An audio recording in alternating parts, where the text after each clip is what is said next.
ಸುಮಾರು 100 ವರ್ಷದ ಹಿಂದೆ ಬ್ರಿಟಿಷರು ಸರ್ವೆ ಮಾಡಿದ್ರು. ಈಗ ಒಂದು ಹೊಸ ಮಾದರಿ,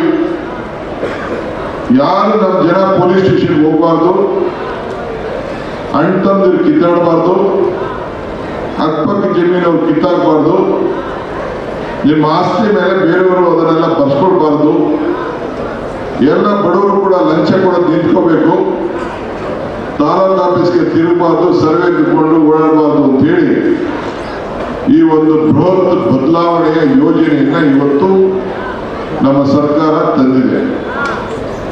ಮಾನ್ಯ ಶ್ರೀ ಕೃಷ್ಣ ಬೈರೇಗೌಡರು ಮತ್ತು ಸುರೇಶ್ ಅವರು ಮಾತಾಡಿ ನನ್ನ ಹತ್ರ ಹೇಳಿಸಿ, ಇದೊಂದು ಪ್ರಾಯೋಗಿಕವಾಗಿ ನಮ್ಮ ಸ್ವಂತ ಗ್ರಾಮದಿಂದಲೇ, ನಮ್ಮ ಸ್ವಂತ ಹೋಬಳಿಯಿಂದಲೇ ಇದನ್ನ ಚಾಲನೆ ಮಾಡಬೇಕು, ರಾಜ್ಯಕ್ಕೆ ಒಂದು ಮಾದರಿ ಆಗಬೇಕು ಅನ್ನೋದನ್ನ ಇಲ್ಲಿ ನಾವು ಪ್ರಾರಂಭವನ್ನು ಮಾಡಿದ್ದೇವೆ. ಇದು ನಿಮಗೆಲ್ಲ, ನಿಮ್ಮ ಮುಂದಿನ ತಲೆಮಾರಿಗೂ ಕೂಡ ಅನುಕೂಲ ಆಗುವಂತ ಒಂದು ಕಾರ್ಯಕ್ರಮವನ್ನು ಇವತ್ತು ರೂಪಿಸಿ ಈ ಪ್ರಾರಂಭವನ್ನು ಮಾಡಿದ್ದೇವೆ. ಇದಲ್ಲದೆ ನಾನು ಉಪಮುಖ್ಯಮಂತ್ರಿ ಆದ್ಮೇಲೆ ನಿಮ್ಮನ್ನ ಭೇಟಿ ಮಾಡೋದು ಬಹಳ ಕಷ್ಟ. ಬಹಳ ಜನ ಬಂದು ಹೋಗ್ತಾ ಇದ್ರಿ, ನನಗೂ ಮನಸ್ಸಿಗೆ ನೋವಾಗ್ತಾ ಇದೆ.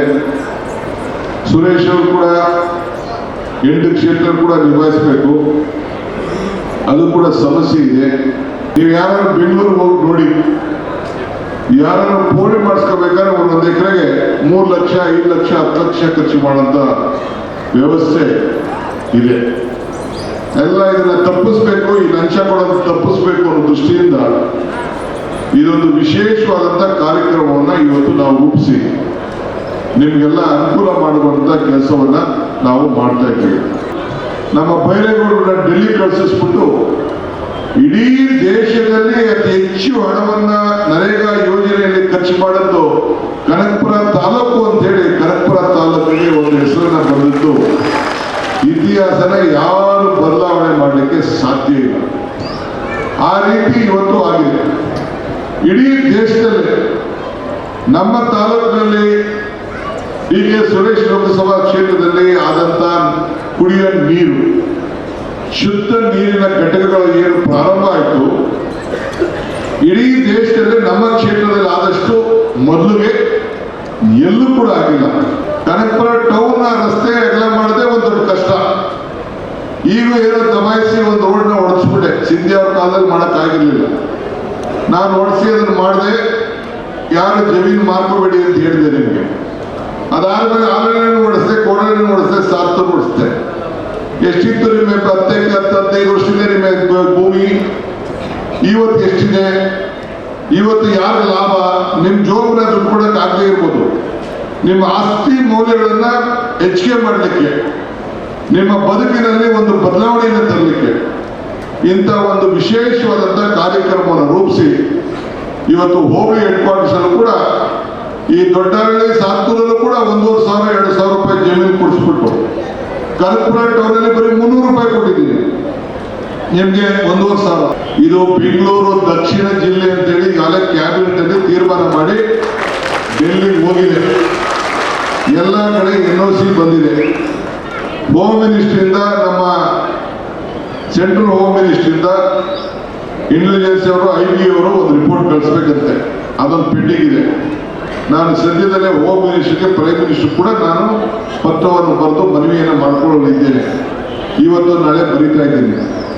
ಅದಾದಮೇಲೆ ಬಹುಶಃ ಅವರು ಕ್ಲಿಯರೆನ್ಸ್ ಮಾಡ್ತಾರೆ. ಅದಾದಮೇಲೆ ಬೆಂಗಳೂರು ದಕ್ಷಿಣ ಜಿಲ್ಲೆ ಅಂತ ಅನೌನ್ಸ್ ಆಗ್ತದೆ. ಮುಂದಕ್ಕೆ ಇವತ್ತು ನಾನು ಹೇಳ್ತಾ ಇದ್ದೀನಿ, ತಂದೆ ತಾಯಿಗೆ ಹೇಳ್ತಾ ಇದ್ದೀನಿ, ಮಕ್ಳಿಗೆ ಹೇಳ್ತಾ ಇದ್ದೀನಿ, ಯುವಕರಿಗೆ ಹೇಳ್ತಾ ಇದ್ದೀನಿ, ನೀವು ಯಾರೋ ಏಜೆಂಟ್ ಬಂದ ಅಂತೇಳಿ ಜಾಸ್ತಿ ಕೊಡ್ತಾರೆ ಅಂತೇಳಿ ನಿಮ್ಮ ಜಮೀನ ಮಾರ್ಕೊಳಕ್ ಹೋಗಬೇಡಿ. ಫ್ರೀ ಡೆಲಿವರಿಯೊಂದಿಗೆ ಮನೆ ಕಟ್ಟಲು ಬೇಕಾದ ಎಲ್ಲ ವಸ್ತುಗಳು ಒಂದೇ ಕಡೆ. ಅಲ್ಟ್ರಾಟೆಕ್ ಮತ್ತು Birla super cement, steel, Birla ಪಟ್ಟಿ, Birla white cement, Birla ಓಪಸ್ paint, vigour electricals ಮತ್ತು ಮನೆ ಕಟ್ಟಲು ಬೇಕಾದ ಎಲ್ಲಾ ರೀತಿಯ ವಸ್ತುಗಳು ಹೋಲ್ಸೇಲ್ ದರದಲ್ಲಿ ದೊರೆಯುತ್ತವೆ. ಸಂಪರ್ಕಿಸಿ Shri Venkateshwara traders, UltraTech building solutions, Bengaluru Mysuru ರಸ್ತೆ, ದೊಡ್ಡಮಳ್ಳೂರು, ಚನ್ನಪಟ್ಟಣ. ಮೊಬೈಲ್ ಸಂಖ್ಯೆ 9980813167 9980813167 ಮತ್ತು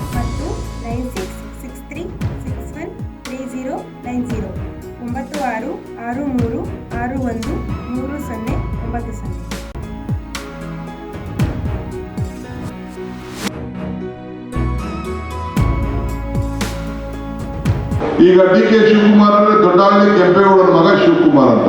ನನ್ನ ಹೆಸರನ್ನ ದೊಡ್ಡಹಳ್ಳಿಯಿಂದ ತೆಗೆದಾಕ್ಬಿಡಕ್ ಆಗ್ತದ? ಹಾಗೆ ನಿಮ್ಮ ಹೆಸರನ್ನ ಬೆಂಗಳೂರಿಂದ ತೆಗೆದಾಕಕ್ ಆಗ್ತದ? ರಾಮನಗರ ಕುಲಸ್ಪೇಟೆ ಅಂತ ಇತ್ತು ರಾಮನಗರಕ್ಕೆ, ಆಮೇಲೆ ರಾಮನಗರ ಅಂತ ಹೆಸರಿತ್ತು. ಅದು ನಾನು ರಾಮನಗರ ಹೆಡ್ ಕ್ವಾರ್ಟರ್ಸ್ ತೆಗಿತಾ ಇಲ್ಲ, ನಾವು ರಾಮನಗರ ಹೆಡ್ ಕ್ವಾರ್ಟರ್ಸ್ ಅಲ್ಲೇ ಇರ್ತದೆ. ನನಗೆ ಗೊತ್ತಿದೆ ಕನಕಪುರದಲ್ಲಿ ಯಾವತ್ತು ಶುರು ಮಾಡಿಸ್ಬೇಕು ಅನ್ನೋದು ಕೂಡ ನನಗೆ ಅರಿವಿದೆ. ಯಾಕೆಂದ್ರೆ ಕ್ಯಾಬಿನೆಟ್ ಅಲ್ಲಿ 2 ಬಾರಿ ಬಜೆಟ್ ಅಲ್ಲಿ ಅನೌನ್ಸ್ ಆಗಿದ್ದನ್ನ, ಒಂದ್ ಕಡೆ ಯಡಿಯೂರಪ್ಪನವ್ರ ಕಾಲದಲ್ಲಿ ಅನೌನ್ಸ್ ಆಗಿತ್ತು, ಕುಮಾರಸ್ವಾಮಿ ಅವ್ರ ಕಾಲದಲ್ಲಿ, ಆಮೇಲೆ ಯಡಿಯೂರಪ್ಪನವ್ರು ಆಯ್ತು, ಆಮೇಲೆ ಸಿದ್ದರಾಮಯ್ಯವ್ರ ಕಾಲದಲ್ಲೂ ಕೂಡ ಈಗ ಅನೌನ್ಸ್ಮೆಂಟ್ ಆಗಿದೆ. ಅದನ್ನ ಇನ್ನ ಕೆಲಸ ಪ್ರಾರಂಭ ಆಗಿಲ್ಲ, ಅದೊಂದು ಬಾಕಿ ಉಳ್ಕೊಂಡಿದೆ. ಅದಾದ್ಮೇಲೆ ಇನ್ನ ಬೇರೆ ಬೇರೆ ಏನೇನೋ ಯೋಜನೆಗಳನ್ನು ನಾವು ತಯಾರು ಮಾಡ್ತಾ ಇದ್ದೀವಿ. ನಮ್ಮ ಕ್ಷೇತ್ರದಲ್ಲೂ ನನಗೆ 1,20,000 22,000 ಗೆಲ್ಸಿದ್ರಿ. ಪಾರ್ಲಿಮೆಂಟ್ ಅಲ್ಲಿ ಕಡಿಮೆ ಆಯ್ತು. ಬಹುಶಃ ಎಲ್ಲರಿಗೂ ಬಹಳ ಸಂತೋಷ ಇರುತ್ತೆ. ಹೊಸ MP ನೀವು ಆಯ್ಕೆ ಮಾಡ್ಕೊಂಡದಕ್ಕೆ ಏನ್ ದಿನ ಬಂದು ಬೆಳಗ್ಗೆ ಸಾಯಂಕಾಲ ಸರ್ವಿಸ್ ಮಾಡ್ತಾ ಇರ್ಬೇಕು ಅಂತ ಕಾಣ್ತದೆ. ಏನ್ ಬೆಳಗ್ಗೆ ಹೋದ ತಕ್ಷಣ ನಿಮ್ಗೆಲ್ಲ ಬೋರ್ವೆಲ್, ನೀರು, ಜಮೀನು ಎಲ್ಲ ಏನೇನ್ ಬೇಕು ಎಲ್ಲ ಅನುಕೂಲ ಆಗ್ತಾ ಇದೆ ಅಂತ ಕಾಣ್ತದೆ. ಸಂತೋಷ ಇರಲಿ, ಜನ ಯಾರು ವೋಟ್ ಹಾಕಿದಾರೋ ಅವರೆಲ್ಲ ಸಂತೋಷ ಇರಲಿ. ಆದ್ರೆ ನನಗೇನು ಬೇಜಾರಿಲ್ಲ. ಈ ಕಾರ್ಯಕ್ರಮ ಏನ್ ನಾವು ಮಾಡ್ತಾ ಇದೀವಿ, ದಳಕ್ಕೆ ವೋಟ್ ಹಾಕಿರಿ, BJP ವೋಟ್ ಹಾಕಿರಿ, ಕಾಂಗ್ರೆಸ್ ವೋಟ್ ಹಾಕಿರಿ, ಎಲ್ಲರೂ ಸೇರಿ ಇದನ್ನು ಮಾಡ್ತಾ ಇದೀವಿ. ನಿಮ್ಮ ಆತ್ಮಸಾಕ್ಷಿ ಒಪ್ಕೊಂಡ್ರೆ ಸಾಕಾಗಿತ್ತು. ಏನ್ ಪಾರ್ಲಿಮೆಂಟ್ ಆದ ತಕ್ಷಣ ಏನ್ ನೆಕ್ಸ್ಟ್ ಅಸೆಂಬ್ಲಿಗೆ ನಾನು ರೆಡಿ ಆಗ್ಬಿಡ್ತೀನಿ ಅಂತ ಏನೆಲ್ಲ ಬಿಡುಗಳಿತ್ತು. ಚನ್ನಪಟ್ಟಣ ಎಲೆಕ್ಷನ್ ಬಂತು. ಇದೇ ರೀತಿ 9 ಕಡೆ ನಾನು ಚನ್ನಪಟ್ಟಣದಲ್ಲಿ ಬಾಗಿಲಿಗೆ ನಿನ್ನ ಸರ್ಕಾರನ ತೆಗೆದುಕೊಂಡು ಬರ್ತೀನಿ ಅಂತ ಹೇಳಿ ಚುನಾವಣೆಗೆ ಸೋತ ಒಂದೇ ತಿಂಗಳಿಂದ ಪ್ರಾರಂಭ ಮಾಡಿ ಮೀಟಿಂಗ್ ಬಂದು ಇಡೀ ನಮ್ಮ ಜಿಲ್ಲಾ ಅಧಿಕಾರಿಗಳು ಎಲ್ಲ ಅಧಿಕಾರಿಗಳನ್ನ ಕರ್ಕೊಂಡೋಗಿ ಮನೆಗೂ ಅರ್ಜಿ ಕೊಡಿಸಿ 26,000 ಜನ ಅರ್ಜಿ ಕೊಟ್ಟರು. ಈಗ ಹಾರ್ಟಿಕಲ್ಚರ್ ಪ್ರೋತ್ಸಾಹ ಜೊತೆಗೆ ಈಗ ಅಗ್ರಿಕಲ್ಚರ್ ಕಾಲೇಜ್ ಪ್ರಾರಂಭ ಮಾಡಿಸಿದ್ದೇನೆ. ಎಲ್ಲಿ ಕರಿಯಪ್ಪನವರ ಕಾಲದಲ್ಲಿ ಗಾಂಧಿ ಫಾರಂ ಅಂತ ಒಂದು ಜಮೀನನ್ನ ತೆಗೆದು ಗಾಂಧಿ ಫಾರಂ ಅಂತ ಹೆಸರಿಟ್ಟಿದ್ರು ಕರಿಯಪ್ಪನವರು. ಹಾರ್ವಳಿ ತಗೋ ಒಂದು 50 ಎಕರೆ 60 ಎಕರೆ 70 ಎಕರೆ ಇತ್ತು. ಅದನ್ನ ಖಾಲಿ ಇಡಬಾರದು ಅಂತ ಹೇಳಿ ಶ್ರೀಕಂಠ ಅಧ್ಯಕ್ಷ ಆದ್ಮೇಲೆ ಹೇಳಿ ನಾನು ಮಂಜೂರು ಮಾಡಿಸ್ಕೊಡ್ತೀನಿ ಅಂತ ಹೇಳಿ ಮೊನ್ನೆ ತಾನೇ ಉದ್ಘಾಟನೆ ಮಾಡಿದ್ದೀನಿ. ಅವರು ಎಲ್ಲ MSc ಅಗ್ರಿಕಲ್ಚರಿಸ್ಟ್ ಅವರು, BSc MA ಎಲ್ಲ. ಮುಂದಕ್ಕೆ ನಮ್ಮ ಕನಕಪುರದಲ್ಲೇ ಅಗ್ರಿಕಲ್ಚರ್ ಕಾಲೇಜ್ ಕೂಡ ಈ ವರ್ಷದಿಂದ ಪ್ರಾರಂಭವನ್ನ ಮಾಡಿದ್ದೀವಿ. ಇದು ಎಲ್ಲ ನಿಮ್ಮ ತಲೆಯಲ್ಲಿ ಇರಲಿ.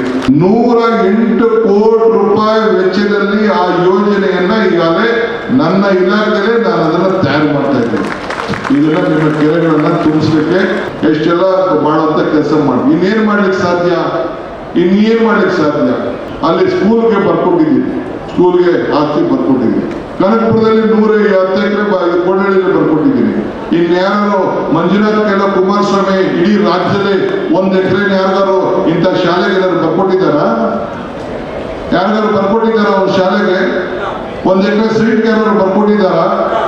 ಇದು ನಮಗೋಸ್ಕರ, ನನಗೆ ನೀವು ಸಾಕಿದಿರಿ, ಬೆಳೆಸಿದಿರಿ, ಸುರೇಶ್ನ ಪಾರ್ಲಿಮೆಂಟ್ ಬೆಳೆಸಿದಿರಿ, ನನ್ನ ಜಿಲ್ಲಾ ಪಂಚಾಯತಿ ಮೆಂಬರ್ ಮಾಡಿದಿರಿ, TAPCMS ಡೈರೆಕ್ಟರ್ ಮಾಡಿದಿರಿ, MLA ಮಾಡಿದಿರಿ, ಮಂತ್ರಿ ಮಾಡಿದಿರಿ, ಉಪಮುಖ್ಯಮಂತ್ರಿ ಕೂಡ ಮಾಡಿದಿರಿ. ಇದನ್ನ ನಿಮ್ಮ ಋಣವನ್ನ ತೀರಿಸಬೇಕು ಅನ್ನೋ ದೃಷ್ಟಿಯಿಂದ ಇವತ್ತು ಇಂಥ ಕೆಲಸವನ್ನ ಮಾಡ್ತಾ ಇದೀವಿ.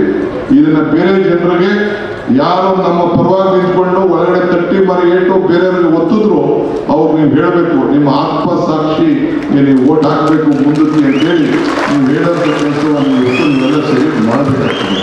ಅದಕ್ಕೆ ಮುಂದಕ್ಕೆ ಇನ್ನ ಏನೇನೋ ವಿಚಾರ ಇದೆ, ಈಗ ಅದನ್ನೆಲ್ಲ ಬೇಡ. ಅದಕ್ಕೆ ನಾನು ಹೇಳ್ತಾ ಇರೋದು, ಇಂಥ ರಸ್ತೆ, ಇಂಥ ನೀರಾವರಿ ವ್ಯವಸ್ಥೆ, ಒಳಚರಂಡಿ, ಕನಕಪುರ ಟೌನ್ ಒಳಚರಂಡಿ, ನಿಮ್ಮ ಹಳ್ಳಿಗಳಲ್ಲಿ ಕಾಂಕ್ರೀಟ್ ರೋಡು, ನೀವು ಪಕ್ಕದಲ್ಲಿ ಮದ್ದೂರಿಗೆ ಹೋಗಿ ನೀವು ನೋಡಿ, ನಿಮ್ಗೆ ಗೊತ್ತಾಯ್ತದೆ.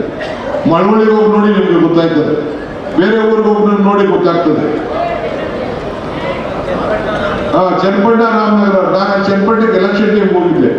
ನನಗೆ ಕುಮಾರಸ್ವಾಮಿ 2 ಸತಿ ಚೀಫ್ ಮಿನಿಸ್ಟರ್, ದೇವೇಗೌಡರು ಮುಖ್ಯಮಂತ್ರಿ, ಪ್ರಧಾನಮಂತ್ರಿ. ನಾನು ಮೂಗಿಡ್ಕೊಂಡು ಹೋಗ್ಕೊಳ್ಬೇಕಾದ ಪರಿಸ್ಥಿತಿ ಬಂತು ನನಗೆ. ಈಗ ಸುಮಾರು ಒಂದು 700-800 ಕೋಟಿನ ಅಲ್ಲಿ ಮಂಜೂರಾತಿಯನ್ನ ಮಾಡಿಸಿದ್ದೇವೆ. ಸಿದ್ದರಾಮಯ್ಯನವ್ರಿಗೆ ಹೇಳಿ ನಾನು ನನ್ನ ಇಲಾಖೆಯಿಂದ ಆ ಕೆರೆಗಳ ಇದನ್ನ ನದಿ ಪಕ್ಕದಲ್ಲೆಲ್ಲ 100 ಕೋಟಿ ರೂಪಾಯಿ ಬಂಡವಾಳ ಹಾಕ್ಲಿಕ್ಕೆ ಈಗಾಗಲೇ ವ್ಯವಸ್ಥೆ ಮಾಡಿದೆ. ಆ ಚನ್ನಪಟ್ಟಣಕ್ಕೆ ಹೋಗಿದ್ದೆ ನಾನು. ಆ ನೋಡ್ಬಿಟ್ಟು ನನಗೆ ನಾಚಿಕೆ ಆಗ್ತಿತ್ತು. ಸುಮಾರು 200 ಹೆಚ್ಚು ಜಾಗಗಳನ್ನ ಹುಡುಕಿ ಅಲ್ಲಿ ಬಡವರಿಗೆಲ್ಲ ಸೈಟ್ ಹಂಚುವಂತ ಕೆಲಸ. ಒಬ್ಬ ಒಂದು ಸೈಟ್ ಹಂಚಿಲ್ಲ. ಇವತ್ತರೂ ಕನಕಪುರದಲ್ಲಿ ಒಂದು ಸೈಟ್ ಹಂಚಿಲ್ಲ, ಇದು ರಾಮನಗರದಲ್ಲಿ ಒಂದು ಸೈಟ್ ಹಂಚಿಲ್ಲ. ಈಗ ಸುರೇಶ್ ಅವರು ಮಾಡಿದ್ರೆ ಈಗ 4 ಜನ ಮೊನ್ನೆ ಎಲೆಕ್ಷನ್ ನಡೀತು, ಜನ ಅದನ್ನ ಅರ್ಕೊಂಡ್ರು. ಏನಾದ್ರು ಇದ್ರೆ ಇನ್ನು ಡಿ ಕೆ ಶಿವಕುಮಾರ್ ಜೊತೆ ಡಿ ಕೆ ಸುರೇಶ್ ಜೊತೆ ಗುರ್ಸ್ಕೋಬೇಕು ಅಂತ ಹೇಳಿ 25,000 ಓಟಲ್ಲಿ ಅಭ್ಯರ್ಥಿನ ಗೆಲ್ಲಿಸಿ ನಮಗೆ ಗೌರವನ್ನ ಉಳಿಸ್ಕೊಟ್ರು. ಸೊ ಅದಕ್ಕೆ ನಾನು ನಿಮ್ಗೆ ಹೇಳ್ತಾ ಇದ್ದೀನಿ, ನೀವು ಹುಷಾರಾಗಿರಿ. ಮುಂದಕ್ಕೆ ಬಹಳ ಇವತ್ತು ಏನು ನಿಮ್ಮ ಹವಾಲಿದೆ, ಏನು ವಿಚಾರಗಳಿದೆ, ಅವನ್ನೆಲ್ಲ ಕೂಡ ನಾವು ನೀವು ಏನೇ ಸಮಸ್ಯೆ ಇದ್ರು ಗಾಬರಿ ಮಾಡ್ಕೊಂಡು ಹೋಗ್ಬೇಡಿ. ನಿಮ್ಗೆ ಇದ್ದೇವೆ ಪ್ರತಿಯೊಂದು ಮನೆಗೂ ಕೂಡ. ಜೊತೆಗೆ ನಿಮ್ಮ ಬೆಂಗಳೂರು ದಕ್ಷಿಣ ಜಿಲ್ಲೆ ಅಂದ ತಕ್ಷಣ ಯಾರು ಕೇಳೋದು ನಿಮ್ಮ ಬೆಂಗಳೂರಲ್ಲೇ ಇದ್ದೀನಿ ಅಂತ ಲೆಕ್ಕಕ್ಕೆ ಬರ್ತದೆ. ತಲೆ ಕಟ್ಸ್ಕೊಳಕ್ ಹೋಗ್ಬೇಡಿ. ಅಷ್ಟು ಸ್ವಾಭಿಮಾನ ನಿಮ್ಗೆಲ್ಲ ಬರ್ತದೆ. ಇನ್ನೊಂದು 2-3 ತಿಂಗಳಾದ್ಮೇಲೆ ಹುಡುಕೊಂಡು ಬಂದ್ಬಿಡ್ತಾರೆ ನಿಮ್ಮ ಜಮೀನಿಗೆ ಬ್ರೋಕರ್ಗಳು. ಹುಷಾರಾಗಿರಿ. ಅದನ್ನು ನಾನು ಲೆಕ್ಕ ಇಟ್ಕೋತೀನಿ. ಯಾವ್ದಾದ್ರು ರಿಜಿಸ್ಟ್ರೇಷನ್ ಆಯ್ತಾ, ಯಾವನಾದ್ರು ಮಾರ್ಕೊಂಡ ಬಿಟ್ಟ ಅಂತೇಳಿ. ನಾನು ಮತ್ತೆ ನಿಮ್ಗೆ ಹೇಳ್ತಾ ಇದ್ದೀನಿ, ಯಾಮಾರಕ್ಕೆ ಹೋಗ್ಬೇಡಿ. ಇದನ್ನ ನೀವು ಹಂಗೆಲ್ಲ ನೀವು ಯಾಮಾರಿ ಜಮೀನಿನ ಆಸ್ತಿಗಳನ್ನ ನೀವು ಕಳ್ಕೊಳಕ್ ಹೋಗ್ಬೇಡಿ. ಇನ್ನೇನು ನಿಮ್ಗೆ ರಿಕ್ವೆಸ್ಟ್ ಇಲ್ಲ. ನೀವು ಓಟ್ ಹಾಕ್ತಿರೋ ಬಿಡ್ತಿರೋ, ನಿಮ್ಮ ಆಸ್ತಿ ಮಾತ್ರ ದಯವಿಟ್ಟು ಇರಲಿ.